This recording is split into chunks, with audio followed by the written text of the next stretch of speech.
क्रांति के युग है में विघटनकारी ताकतें लोकतंत्र को कमजोर करने और समाज में दरार डालने की साजिश रच रहे हैं। ये ताकतें देश के भीतर भी है और देश के बाहर भी संचालित हो रहे हैं। इसके द्वारा अफवाह फैलाने का, जनता को भ्रम में डालने का, मिस इन्फॉर्मेशन का सहारा लिया जा रहा है। इस स्थिति को ऐसे ही बेरोक टोक नहीं चलने दिया जा सकता है। आज के समय में टेक्नोलॉजी हर दिन और उन्नत हो रही है। ऐसे में मानवता के विरुद्ध इनका गलत उपयोग बहुत घातक है।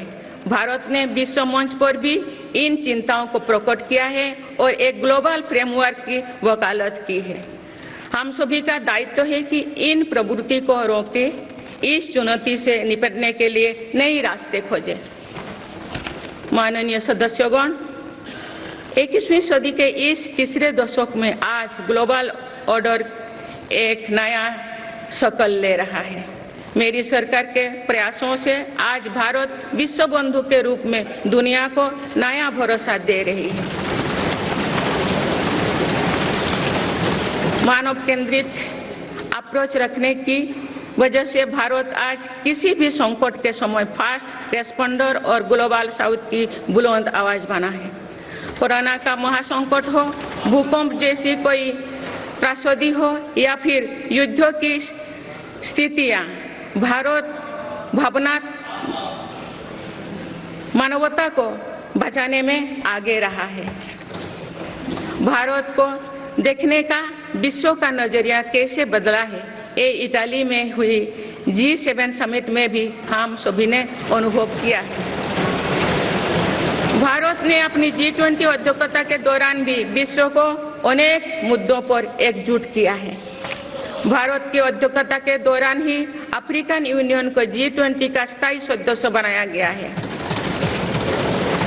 इससे अफ्रीका महाद्वीप के साथ साथ पूरे ग्लोबल साउथ का भरोसा मजबूत हुआ है। नेबरहुड फास्ट पॉलिसी में चलते हुए भारत ने पड़ोसी देशों के साथ अपने रिश्तों को मजबूत किया है। 7 पड़ोसी देशों के नेताओं का 9 जून को केंद्रीय मंत्रिपरिषद के शपथ ग्रहण समारोह में भाग लेना मेरी सरकार की इस प्राथमिकता दर्शाते हैं। भारत सबका साथ सबका विकास की भावना के साथ इंडो पैसिफिक क्षेत्रों के देश के साथ भी सहयोग बढ़ा रही है। पूर्वी एशिया हो या फिर मिडिल ईस्ट और यूरोप, मेरी सरकार कनेक्टिविटी पर बहुल बल दे रही है।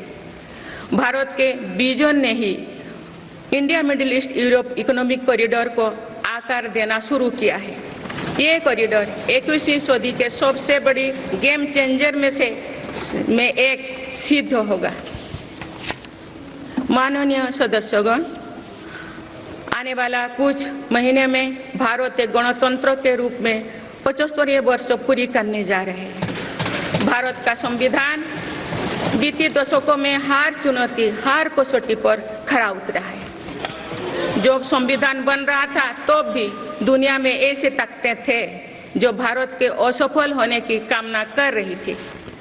देश में संविधान लागू होने के बाद भी संविधान पर अनेक बार हमले हुए हैं।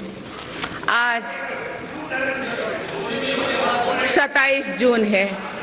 25 जून 1975 को लागू हुआ आपातकाल संविधान पर सीधे हमले का सबसे बड़ा और काला अध्याय था।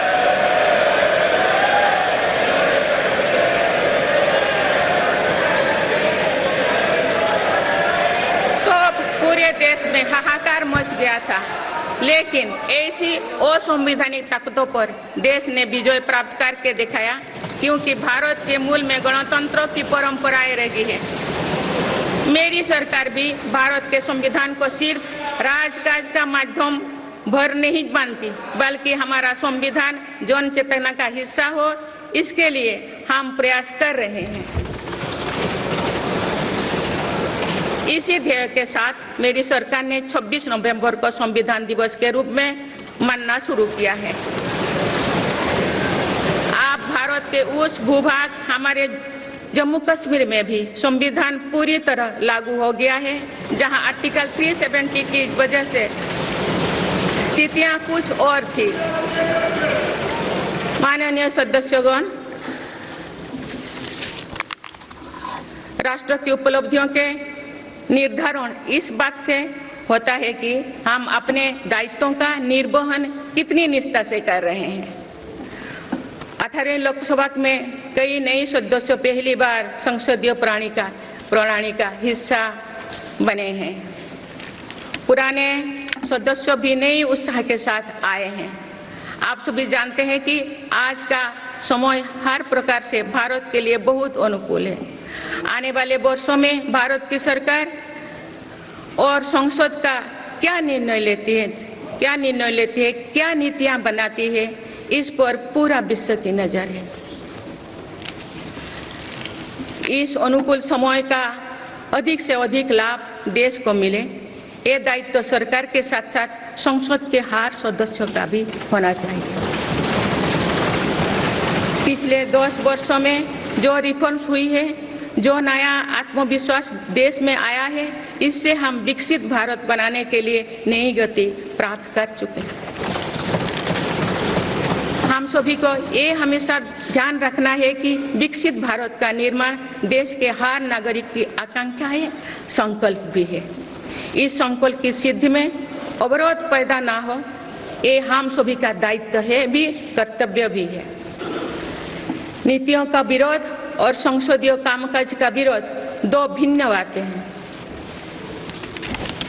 जब संसद सुचारू रूप से चलती है, जब यहाँ स्वस्थ चर्चा परिचर्चा होती है, जब दूरगामी निर्णय होते हैं, तब लोगों का विश्वास सिर्फ सरकार ही नहीं, पूरी व्यवस्था पर बनता है। इसीलिए मुझे भरोसा है कि संसद के पल पल का सदुपयोग होगा, जनहित को प्राथमिकता मिलेगा। माननीय सदस्यगण, हमारे वेदों में हमारे ऋषियों ने हमें कुछ नीति वाणी दिए हैं, जैसे कि समान मंत्र हो समिति ही समानी की प्रेरणा दी है। अर्थात हम एक समान विचार और लक्ष्य लेकर एक साथ काम करें, यही इस संसद की मूल भावना है। इसलिए जब भारत तीसरी नंबर की इकोनॉमी बनेगा, तो देश की इस सफलता में आपकी भी सहभागिता होगी। हम जब 2027 में आजादी की शताब्दी का उत्सव विकसित भारत के रूप में मनाएंगे, तो इस पीढ़ी को भी श्रेय मिलेगा।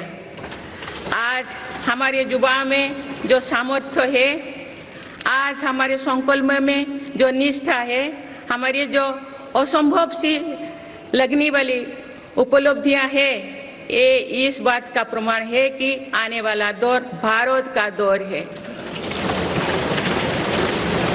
ये सदी भारत की सदी है और इसका प्रभाव आने वाली 1000 वर्षों तक रहेगा। आइए हम सब मिलकर पूर्ण कर्तव्य निष्ठा के साथ राष्ट्रीय संकल्पों की सिद्धि में जुट जाएं, विकसित भारत बनाएं। आप सभी को मेरा बहुत बहुत बहुत शुभकामनाएं। धन्यवाद। जय हिंद, जय भारत।